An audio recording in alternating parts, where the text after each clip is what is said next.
آپ صلی اللہ علیہ وسلم کی زندگی میں ہمیں کون سی ایسی چیزیں ہیں جو سیکھنے کو ملتی ہیں جس سے میاں اور بیوی یہ ریلیشن ہے، اتنا خوبصورت رشتہ ہے، کس طریقے سے محبت پیدا ہو اور چھوٹے چھوٹے جو مسائل پیدا ہوتے ہیں ان کو آپ صلی اللہ علیہ وسلم کی سیرت کی روشنی میں کس طریقے سے آپ نے حل کیے وہ مسائل؟ آپ اگر رہنمائی فرمائیں اس معاملے میں۔ یہ نبی صلی اللہ علیہ وسلم کی زندگی اور صحابہ کرام کی زندگیوں میں یہ چیز نمایاں ہے۔ آپ صلی اللہ علیہ وسلم نے یہ جو بعض باتیں ہوتی ہیں نا بیوی کی طرف سے، وہ اگنور کی ہوئی ہے۔ ٹھیک ہے۔ اچھا، یعنی دیکھو ایک دفعہ ایسے ہوا، نبی صلی اللہ علیہ وسلم عائشہ رضی اللہ تعالیٰ عنہ کے گھر تھے، مہمان بھی آئے ہوئے تھے، تو دوسری بیگم نے کوئی کھانے کی چیز بھیجی تو خادمہ کے ہاتھ پہ وہ بھیج کے، تو عائشہ رضی اللہ تعالیٰ عنہ کو یہ برا لگا کہ آپ صلی اللہ علیہ وسلم میرے گھر میں ہیں اور یہاں پر مہمان تشریف فرما ہے اور میں کیا نہیں تیاری کر سکتی کہ وہاں کی طرف سے بھی کھانا آ رہا ہے۔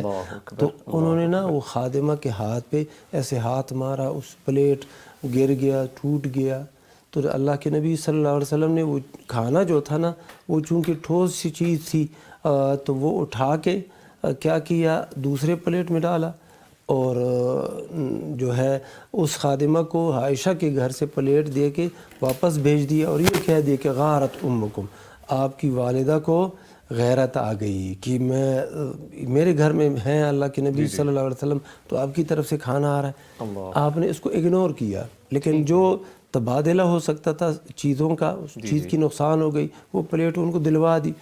تو یہ ہے۔ پھر آپ صلی اللہ علیہ وسلم نے یہ فرمایا ہے، لا یفرق مؤمن مؤمنۃ ان کرہ منہا خلقا رضی منہا آخر، کہ مومن شخص اپنی مومنہ بیوی سے بالکل نفرت نہ کرے، اگر اس کی ایک عادت ناپسند ہے تو اس کی دوسری عادت جو ہوگی وہ پسند ہوگی۔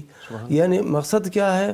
مقصد یہ ہے کہ ان چیزوں کی طرف توجہ دو جو کہ اچھی ہیں بیوی کے اندر، وہ اس کی اچھائی کو، اس کی خدمت کو، آپ کے احترام کو، اور اسی طرح گھر کے اندر خدمت، اور پھر آپ کی اولاد کی وہ خدمت کر رہی ہے، سنبھال رہی ہے، ان چیزوں کی طرف دیکھو۔ اگر کہیں پر اس کی ایسی زبان کی تیزی وغیرہ آ جاتی ہے تو برداشت کرو، کوئی مسئلہ نہیں ہے۔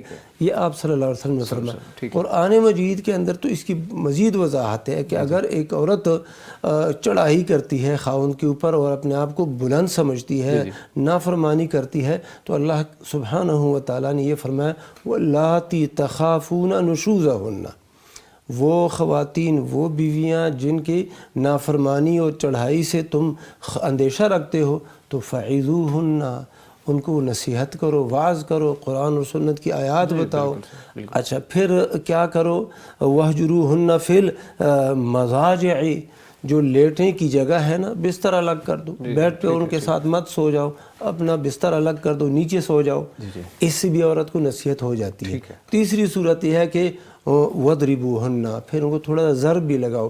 حدیث میں وضاحت آ گئی ہے کہ ضرب مارنا ہے، لیکن وہ چہرے پہ نہیں مارنا اور نازک اعضاء پہ نہیں مارنا، اور ایسا بھی نہیں مارنا کہ زخم کا زخم ہو جائے یا نشان پڑ جائے، نیل پڑ جائے، یہ بھی نہیں۔ ایک صورت اور ہے، اگر اس سے بھی نہ عورت کی بات یعنی عورت نہیں سمجھی تو پھر اللہ سبحانہ و تعالیٰ نے ایک اور طریقہ بتایا ہے، فَبْعَثُوا، بھیج دو تم ایک حکم عورت کی جانب سے، منصف پنچ جو جرگے والا ہوتا ہے وہ عورت کے خاندان سے، ایک مرد کے خاندان سے، وہ ان کے سامنے یہ مسئلہ پیش کرو اور پھر اس طریقے کے ساتھ وہ جو فیصلہ کریں وہ قبول کرو۔ اگر یہ بھی نہیں ہے، پھر آخری حل جدائی ہے، جسے طلاق کہا جاتا ہے۔ بہت شکریہ مفتی صاحب۔